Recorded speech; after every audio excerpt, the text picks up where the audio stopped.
There is plenty to be excited about this year with the Pittsburgh Pirates. We actually have some free agent signings. There's a saga going on in the offseason, and yet Brian Reynolds has been moved. Will he? Will he get the big extension? We're going to talk about that all here in a Pittsburgh Pirates season preview. Let's get started right here with a Row Report edition of the OK Baseball Podcast.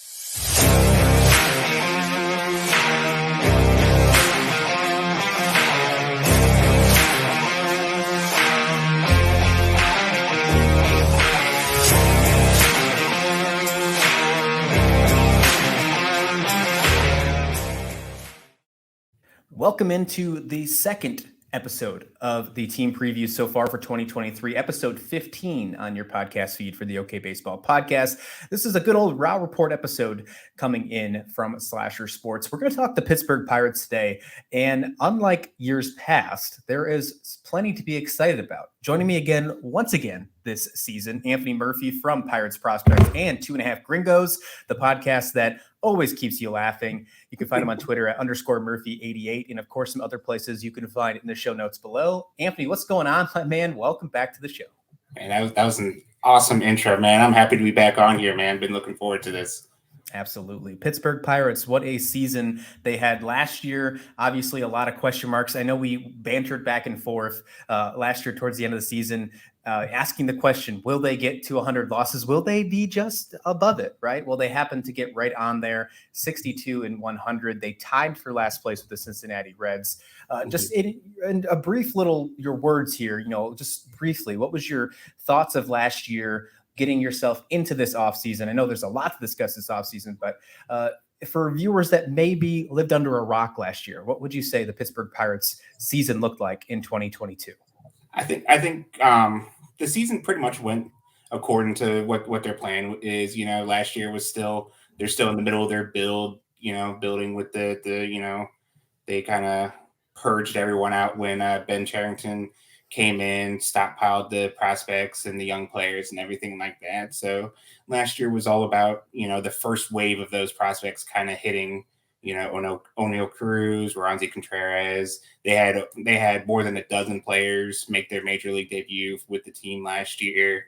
So it was all about the kids last year. And that kind of showed in the final record, but in the end, that was all kind of according to plan, and they're kind of hoping that now, like you said, some exciting stuff in the offseason, looking forward to the future kind of stuff. Someone that has wrote about these prospects for a few years now, you're finally getting to see some of those guys you've wrote about for a few seasons make it to the big league. How does that feel watching them go through the levels and finally make it to the big show? It's awesome, and like a lot of it, the next few years will be really exciting too, because getting to watch some of these guys in Bradenton getting their journey started at 18, 19 years old and now starting to work their way up to the top level and stuff like that.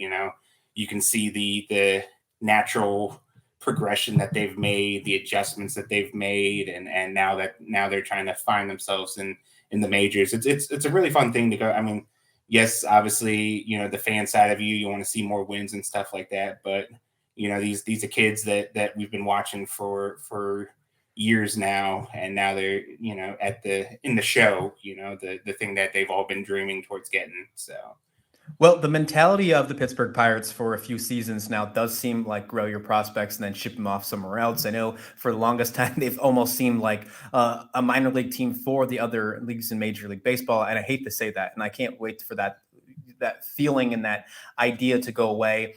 And I feel like the way that goes away, Anthony, and you might be on the same page as me, but this is how I feel as not a Pirates fan, but just as someone who covers the entire league. It starts with Brian Reynolds, and that is a saga that we've heard about all off season long. I feel like we're going to hear about it until either an extension or he's traded happens. It's just not going to stop. But Brian Reynolds, if you, again, have lived under a rock, he requested a trade. It seems like now we're starting to unwind a little bit and read the tea leaves that he requested a trade because he just wasn't happy with his contract. He wants to get an extension going. There are some things that just came out just recently. Bleacher Report put it out, an hour before you and I are recording, that there's some rumors that he's looking for an 8-year, $134 million contract. It looks like the Pirates are at about a 6-year, $80 million. So there's about a $55 million pay range difference. But in my mind, how I see Brian Reynolds, I would pay 17 million AAV for that guy, 8 days a week. I mean, twice on Sundays. Count me in. I have no idea why they haven't signed that yet, but what's slowing them down? This would be the largest contract in Pirates history. That is obviously an issue, spending, but you got to think that this is the guy to do so. Yeah, like if there's anyone that has made the case, he's an all-star. He's ever since he's came in, and like he was the guy that was brought in the Andrew McCutchen trade originally too, and it's crazy to see that kind of all come full circle. You have the guy who kind of helped bring the team out of a 20+ year losing streak to making the playing games and stuff like that. Obviously he's traded, McCutchen. Reynolds comes in, and you can start seeing the kind of, the team starting to get there. You see the excitement to build around him. But if there's a player that at this current moment warrants a contract of that stuff, and you think about too, you look at what other players are getting out there on the open market. And if Brian Reynolds is a player of Brian Reynolds caliber is looking for $130 million over 8 years, I don't see how you can't like just jump at that. I mean, you do think like a lot of times you think about like small market teams and stuff like that. They try to emulate the Tampa Bay Rays and stuff like that. They even they dipped in and signed Wander Franco to that big deal, and right, like I don't know how many people expect him to finish that contract there, and it can't. I mean, you can also make that argument with Reynolds that, you can sign him to that and still look, once he's on the other side of his prime years, maybe look to flip him at some point too. But I think at some point you have to dig your feet into the sand and say, you know what, we're going to stop this cycle. And Reynolds has proven to be a guy who is worthy of that at some point. Yeah, this is year 28 season. An 8-year deal wouldn't put him a completely old kind of contract with Pittsburgh. I'm sure you could put some kind of deferral money into the conversation as well to keep yourself as a small market spending team. I'm sure the owner would absolutely love that. We won't get too much into that because I'm sure Pirates fans know all about their very fruitful owner, right? So, I mean, but if you look at Brian Reynolds in the last 2 years alone, he's put up a combined total of a 9 wins above replacement. I mean, it's just absolutely insane. 2021 was an amazing season. Last year was great as well, but 2021 was really his breakout year. It's just, you just have to think that, and you said it perfectly, if they want to get themselves out of the loop, this is the guy to do so. And I'm completely with you 100%. If this was a guy that was on the Dodgers or a higher market spending team and he asked for that money, it would have been signed yesterday. And that's the problem here, that teams with small markets aren't paying attention to. The conversation right now, his counteroffer sounded like a counteroffer that the owner should have made. It's a steal. He counteroffered a steal still. So if I'm the Pirates, I mean, I think you just got to make that move. I hope it happens, because until then, I keep saying the Pirates are going to pirate until that happens. Please let me change my mind. Please let me change my mind.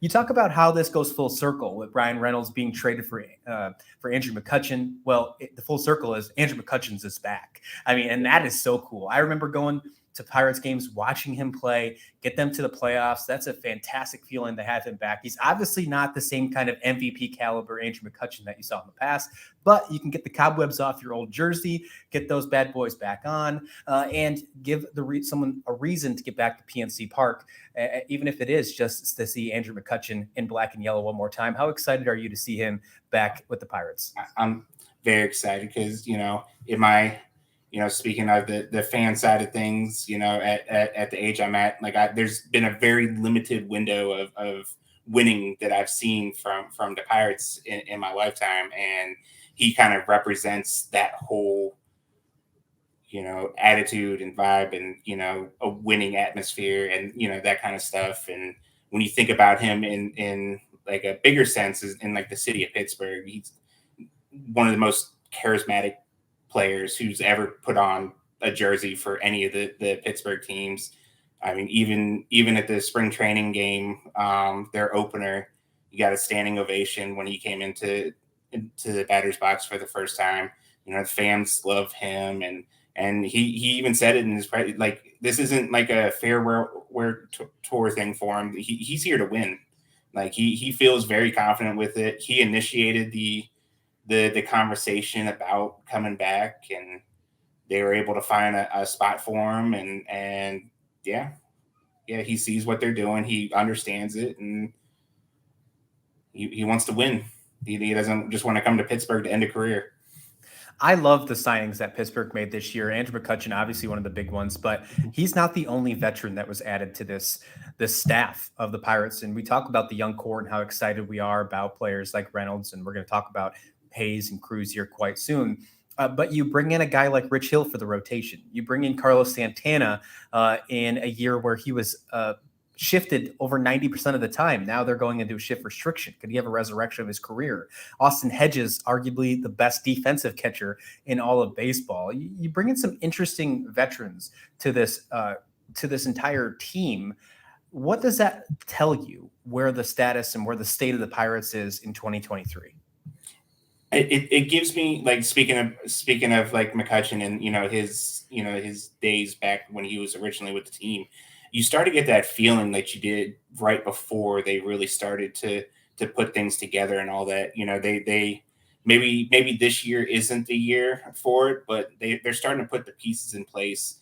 They're bringing in the veterans to kind of show these kids how it's done. People who've been there before, like there's a clip on Twitter with Austin Hedges talking to one of the relief pitchers, and okay, well, how do you like to do things? How about this? Let's try this. You use this pitch. Let's try it this way. Using his experience, like you said, he's one of the best defensive catchers in the game. Managed the Cleveland Guardians pitching staff to the playoffs. There's a video and a picture of Rich Hill talking to Johan Oviedo, just kind of showing him his curveball and just teaching him stuff there. They all realize what they're here to do. Even Austin Hedges, like I said, he was the starting catcher of a playoff team, and he's in here talking about wanting to leave his impression on Endy Rodriguez and Henry Davis, two of the top catching prospects. And like he said something along the lines that if they come in and make an impact or have like a long career in Pittsburgh, he'll feel like he did his job here. Like they're Love here. that. They've realized why they're here, and it almost seems like they bought into why they're here. I love that. That's a fantastic feeling to have that kind of veteran presence and know what to expect for them and know that they're ready to take on that mentorship, if you will. That's fantastic. We also bring up a guy like G-Man Choi. I didn't talk about him earlier, but another player who has been fantastic in his years at Tampa. He comes in, is probably going to take over first base duties. I mean, you look at the potential starting lineup for this team, and in my opinion, again, another outside perspective looking in, I haven't been this excited about a Pittsburgh Pirates lineup in years. You're talking about O'Neill Cruz, Brian Reynolds, Brian Haynes, G-Man Choi, Andrew McCutchen, Carlos Santana, probably Zach Sawinski, Austin Hedges, and Rodolfo Castro probably going to line up your entire thing. You maybe put somebody else like a Connor Joe or something in there as well, or Cal Mitchell. However, I mean, that's a pretty interesting lineup, something that you could have thought about a lot of holes in the years past. You don't really see that in 2023 so far. No, absolutely not. One of the things that I will give Ben Cherington, like what he did really great was he really identified the issues that the major league team, like the first base position as a whole, was like the least producing like first base position of any other team out there. And they went in. Not only did they bring in Choi, but they brought in Santana. Connor Joe even can play some first base. So, and catcher, what they bring in the leadership that Hedges have. Tyler Heineman, he'll probably be the backup to start. He was one of the better defensive catchers too in baseball. Like he realizes what they have and what young players they have, and they strategically place the veteran players around there to kind of support that. Yeah, this team is going to be really exciting to watch. I really do think that that's going to be the case this year. And when we talk about a division like the NL Central, is when you're only playing 13 games against every team instead of 19, and then you have to play everyone else across the league. The Pirates Mhm. could be one of those interesting teams. I don't know if I want to go as far as a dark horse yet. I'm going to save the predictions for you at the end of the show, but could really be an interesting team this year that I wouldn't be afraid to say I told you so maybe later on in the season. We talked about Rich Hill obviously coming and bringing his all of his years of experience and of course his AARP card as well to the Pirates. Obviously coming into his age 43 season. I mean, just absolutely insane that he's still Incredible. pitching at the level that he's pitching at. He's going to probably be in the middle of that rotation. I assume that he'll probably sit in the 2 or 3 spot, probably sit at 3, but obviously Mitch Keller still runs that rotation. What's your Mhm. thoughts about the Pirates rotation moving forward? Years past, we've seen this almost turn into a decent rotation for the first half of the year. Then whoever's decent's traded off to some contenders, and then they keep building the farm system. Do you see that happening again with a guy like Rich Hill and maybe some other guys like JT Brubaker if he steps up into the case? Or do you see it where they're finally starting to solidify themselves and try to become and start to become a contender?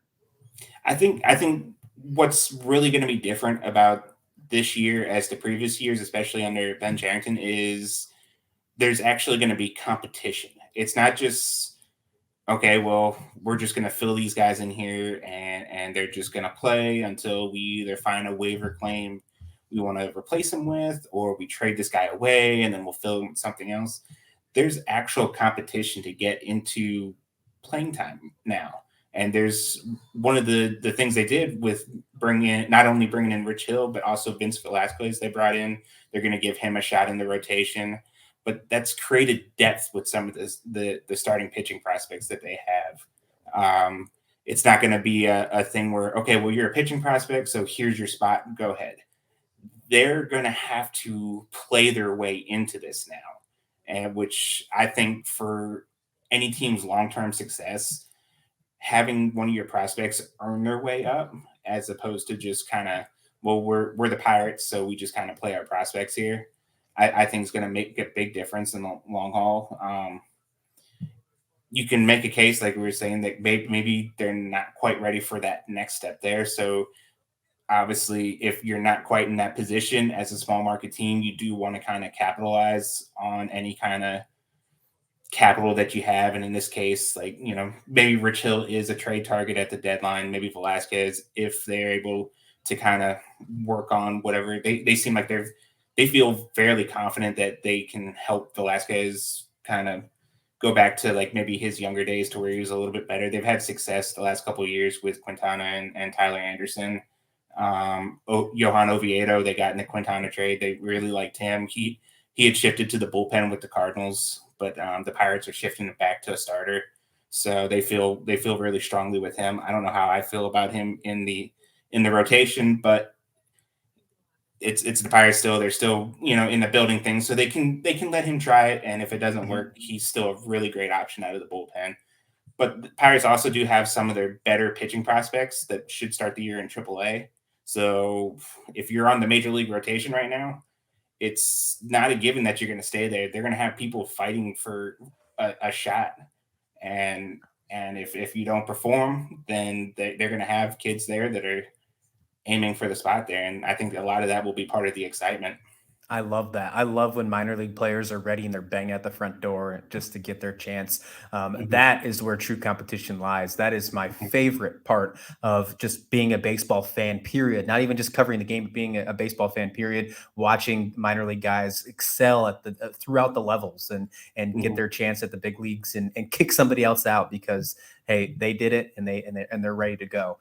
We're definitely going to talk about some prospects here at the end of the show. I mean, obviously, a guy that works for Pirates prospects that we're going to talk about. Before we do, I obviously got to ask about two guys on this team, and that's Brian Haynes and O'Neill Cruz. I want to start with O'Neill Cruz first. We haven't really seen a full season out of him yet. Finished sixth in Rookie of the Year last year, only in 87 games, had 17 home runs in those 80-something games, though. If we see a full season out of him, I mean, you can definitely make the expectation and the prediction that he's going to be a 30 home run guy at the minimum. His defense is fantastic. We've seen some really good work from him. And obviously, he's just a fun guy to watch when you see a guy at the height of Aaron Judge playing in the shortstop position. Yeah. It's just pretty incredible. I mean, he's 6'7", 220, and he's playing up the middle, but in the infield. It's like It's almost like you got to put more restrictions on the Pirates about the shift restriction because he takes up two positions. He's so dang tall. I don't think they're going to have any worries about the shift restriction because he's so tall and he can make those athletic jumping plays. At least in my mind, the right side of the infield is going to be fantastic with Cruz and Hayes. But what's your thoughts on Cruz first? As we probably, as long as he's healthy, we'll see his first full season in a Pirates uniform. O'Neal Cruz is that guy that's just, you hate to throw out like the term unicorn and stuff like that, but that guy when he steps on the baseball field, the only limitation is himself.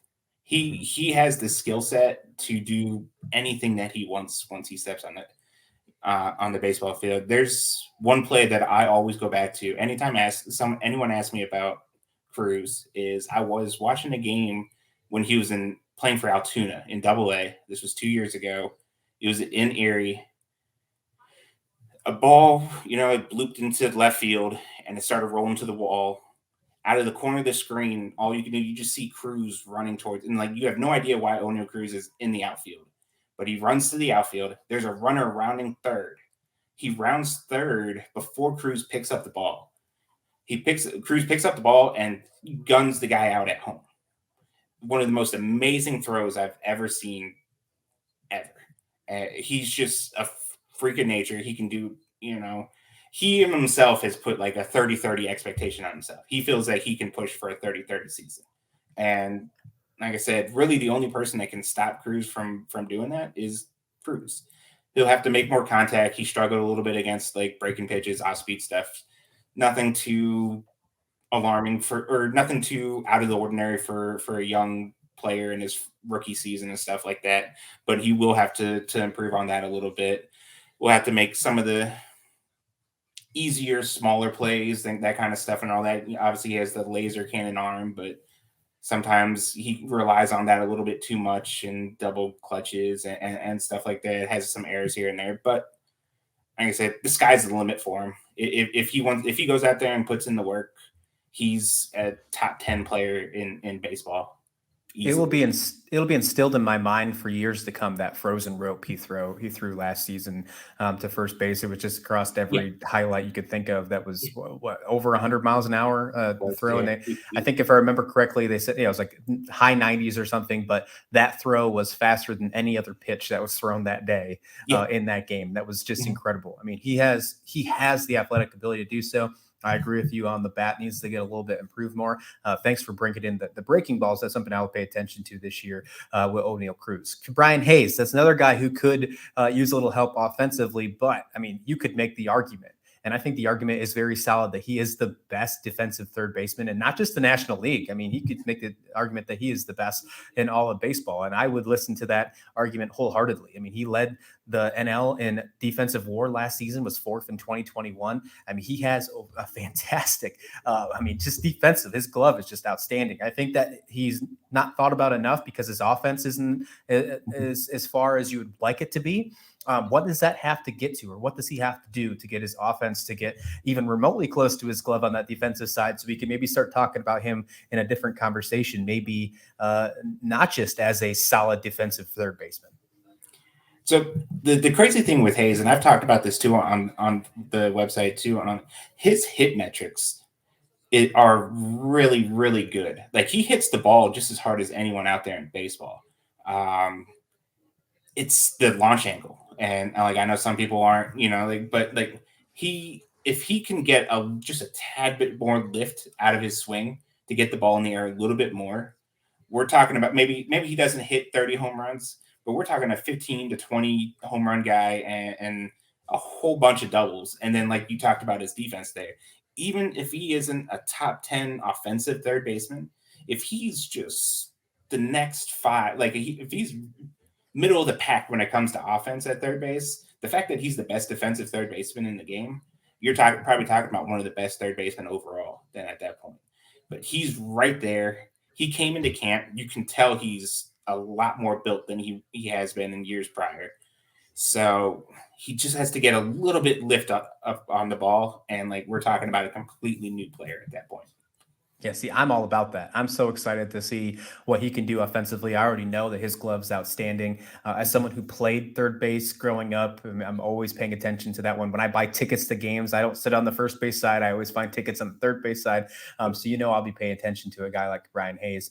I mean, that right side of the infield is locked up. I mean, you have some Fun. awesome young core and fun on there, and then obviously we're going to hopefully have some other ones on the other side of the infield quite soon. Obviously, last first round pick a few years back, Mark Johnson could be in the mix at some point in time. I'm sure he's a few years back. He's already sent back from his from training camp, from spring training. He's dealing with a hamstring injury, but he's gonna be fun to watch in the prospects. I just stole one from you. I don't know if that was one of your guys, but I know you have plenty. But go ahead, give me a few guys, three maybe, or however you want to, a few prospects that we should be paying attention to in the system this year, Anthony. Now, if you don't know, if you buy MLB TV this year, you also get minor league baseball included with that. So this is perfect for guys to pay attention to, like Anthony. If you want to follow a system like the Pirates, which I highly encourage you if you like minor league baseball, because they have some really fun minor league players this year. Anthony, give us some that we should really pay attention to, maybe some off the radar as well.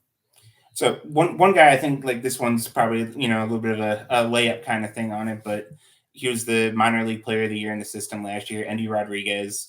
He was kind of a throw-in the Joe Musgrove 3-team trade and stuff like that. And ever since he's hit the system, all he's done is hit. Like, he was one of the best offensive players in Bradenton his first year back in 2021, ranked top 3 in just about every major offensive category. Started in Greensboro, got off to a little bit of a slow start, but once they moved him back to catcher, he was kind of splitting time with Henry Davis. Once Henry Davis got promoted and Rodriguez kind of took over the catcher's duty, he took off offensively, and he went from high A to double A to triple A, and he just hit everywhere he went. The defense, he can play. This guy can play. He's a great catcher. And a lot of times when you think about catchers who kind of bounce around, you kind of think, they're not really catchers. They got to move them but no, he's great defensively. He's made some really great plays defensively. The pitchers love him as far as calling games. He can play left field.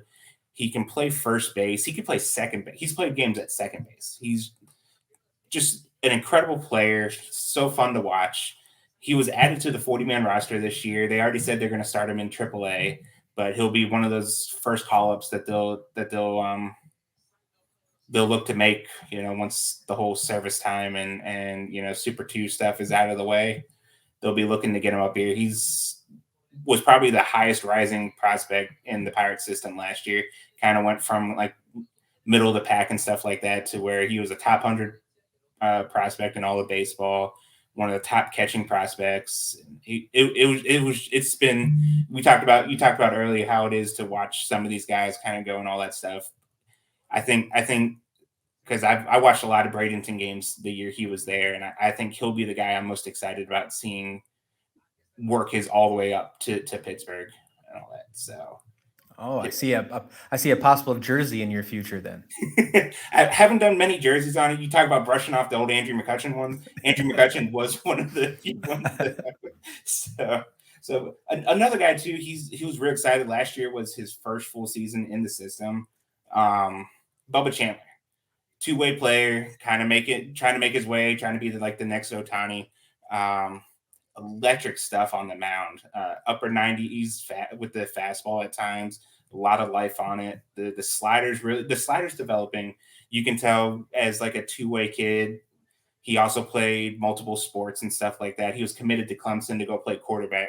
So you could see like there was a little bit of rawness to the game on it, but he just oozes potential when he's on the mound. I don't know if he's going to be a hitter like long term and stuff like that. He showed some power, but a lot of swing and miss stuff. He'll get every opportunity to play out of hitting and stuff like that. But this is a kid that almost every national media outlet is talking about it as someone who can jump up and to be a top 50, top 100 prospect by the end of the year.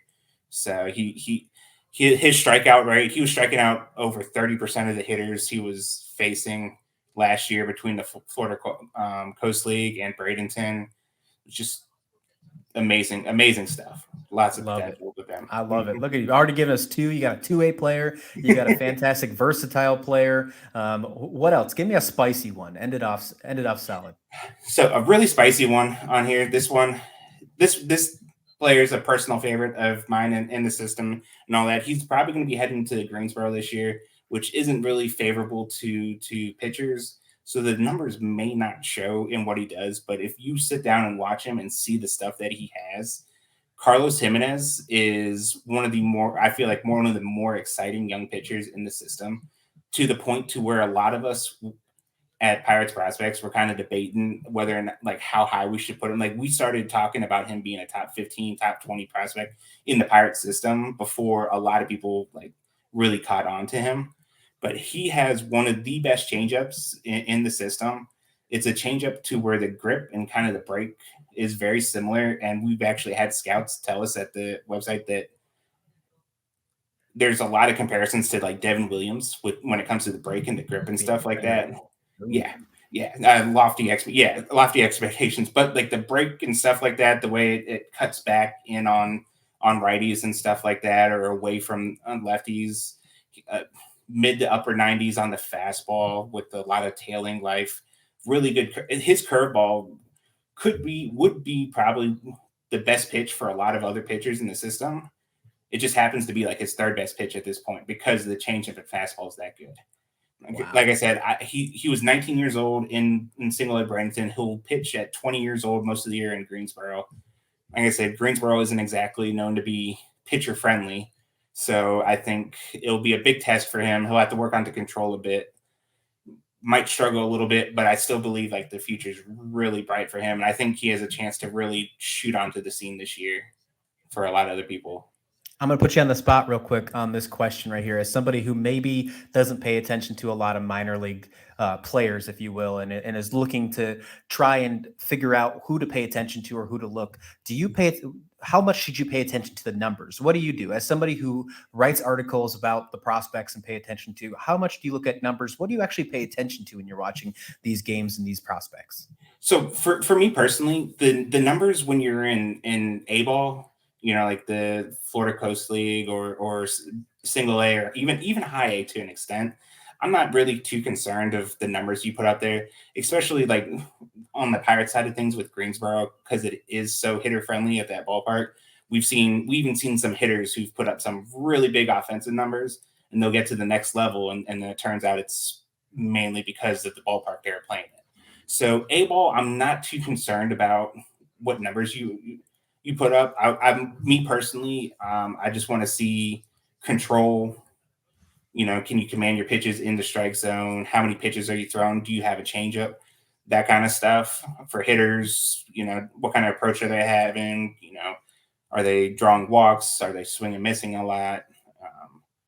It's really double A, really, that I start kind of like, okay, well, these numbers maybe aren't translating or they're not going in the right way. Still, overall, I'm not overly concerned of the kind of numbers that players put up in the minors, because we've seen that all the time. You can probably pull up guys who end up being in the minors for 10, 12 years and stuff like that, and pinpoint a point to where they were putting up better offensive numbers than the guys who've had 10 to 15 year major league careers. So the numbers overall, I don't put a big fuss over. But I will start factoring it in a little bit more once they hit double A, personally. Awesome. All right. Well, there you go. There's a nice little insight for you if you're going to be paying attention to some minor league ball, which I absolutely recommend you do. I feel like that's just a sport. That's just a part of the sport that not enough people watch. And I think would love baseball even more if they got into that. I mean, and there's so many minor league teams around too. If you have one around, take your kids there, go to it. It's just a completely different experience. It's an awesome, usually it's a really cool family style event. Minor league baseball, I think, almost has a better experience at the ballpark than major league. Absolutely. I think I would agree with that. I've been to plenty of them. All right, let's finish this. Let's wrap this one up with some more numbers, but this one's going to be win-loss record, if you will. in 2022, the Pittsburgh Pirates were tied for last place in the NL Central, 62-100. They're tied with the Reds. Going into this season, the Cardinals obviously lose guys like Molina and Pujols, but they fill those gaps with Wilson Contreras. Obviously, there's a couple question marks with their pitching rotation. We know that's still up in the air. The Milwaukee Brewers, they have one of the best pitching rotations, but do they have everything else? Offensive production has been an issue. The Cubs have made some big free agent pickups, Dansby Swanson, Trey Mancini. Again, pitching rotation is still a conversation. And of course, the Cincinnati Reds seem like they're getting down to the nuts and bolts after doing a big trade at the trade deadline.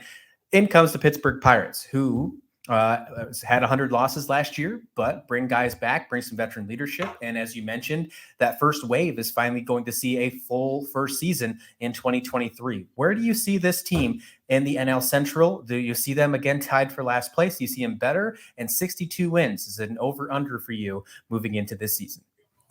Well, I think at this point, and I don't think it's like anything against personally on the Reds, but obviously, like you said, I think they're starting to kind of go through their own, rebuild, like what the Pirates went through a couple years ago. So I think it would be safe to kind of slate the Pirates. I think at this point, I don't think the Pirates aren't going to be ready to take that step to be with the Cardinals and the Brewers and stuff like that. But I do think, first off, I think the new scheduling really helps them out because I know they do struggle against some of the divisional teams at times, the Brewers and the Cardinals. So less games against them they might be able to squeeze out a few wins. I think this year they can they'll definitely go over on what they did last year. I think it's going to be a pretty huge and disappointing step backwards if they can't at least increase the wins. I think if everything goes well, I don't think 70 wins is completely out of the question. I don't know where that would put them with the other teams in the division. If a lot of things go right and some of the other kids that are waiting in the system come up and they kind of get things going, they could be. I don't see why they can't be in the mix for like middle of the pack in the division. Fantastic. I feel the same way. I think this team has the potential to be one of those dark horse teams. Dare I say possibly the 2022 Orioles kind of style? I mean, we didn't see that happen last year. I don't know. I don't know if I'm going that far, but it really makes you ponder if that is a potential that this team can hold. And just like you mentioned, if some of these young stars come up and really show off, and you've already seen some veteran presence come in, it's kind of the storybook. It's kind of the game plan that we saw in Baltimore last year. So maybe we see that again with Pittsburgh. We've had that conversation year after year. I feel like the last couple of years we've had that. We're the Baltimore prospect system and the Pittsburgh prospect system going back and forth. Maybe the Pirates take something out of their book as we saw last year. Maybe that's the case. Who knows? However, I'm looking forward to see Pirates baseball this year. And I mean that this year. I don't think that I meant that the last few seasons. I mean that this year. I'm really looking forward to seeing what the Pirates can do. And of course, I'm excited as a fan to see McCutchen back in PNC Park. Anthony, thank you so much for joining me on this episode of the Rao Report of OK Baseball Podcast, supported here and sponsored by Slasher Sports. Let everyone know where they can find you, what work you got coming on, and just go ahead and drop all of it. The mic is yours, my friend. As always, it's listed on the @_Murphy88. Follow me on Twitter. I'm very active on there. I love having conversations about baseball and stuff like that, even if it's not Pirates related. So if you're on Twitter, give me a follow, hit me up. Love to chit chat. I do have a YouTube channel to where I kind of post videos of the prospects and stuff like that as I'm watching them and stuff like that. That link is in the bio on my Twitter account. Follow my work, piratesprospects.com. We have a column, P2 Daily, Pirates Prospects Daily, a little bit of Pirates news, prospect news, that stuff hits every morning. Working on a couple of things right now, Quinn Priester related, a little bit stuff here and there. At Pirates Prospects, you can follow them on Twitter. Everything gets posted on there. But yeah, that's pretty much it. And then your podcast, if we want to hear more of your beautiful voice. 2.5 Gringos, Cody Patanko, Nola Jeffy. Every Saturday morning we usually drop an episode on there. Subscribe. We're listed on all the regular podcast channels and stuff like that. So fantastic. Anywhere if you're looking for any of that stuff and all the stuff you just talked to as well, we'll be in the show notes below, so you can find all those links as well. So you don't have to keep searching. Just look in the comments or episode description where you're listening right now. I definitely recommend that you listen to 2.5 Gringos. If you want some baseball and comedy mixed up, if you're looking to just, if you're driving on a Saturday afternoon and you just need something to, if you're lonely and you need someone to take company with you, check out 2.5 Gringos. They are one of I think they have good baseball insight, and you guys are hilarious. You guys, I don't think I've had an episode where I haven't laughed out loud to listen to you guys. So I appreciate it so much. All right, everyone. That's going to wrap it up for this episode of the Route Report here at the OK Baseball Podcast. We'll be back here with another episode. Moving on with continuing with these 30 team previews. We have plenty more to go. And of course, you're going to have more daily content coming out as we are in the thick of it now. Spring training is here, and we are just getting closer and closer to March 30th opening day. Take care. We'll see you back here next time.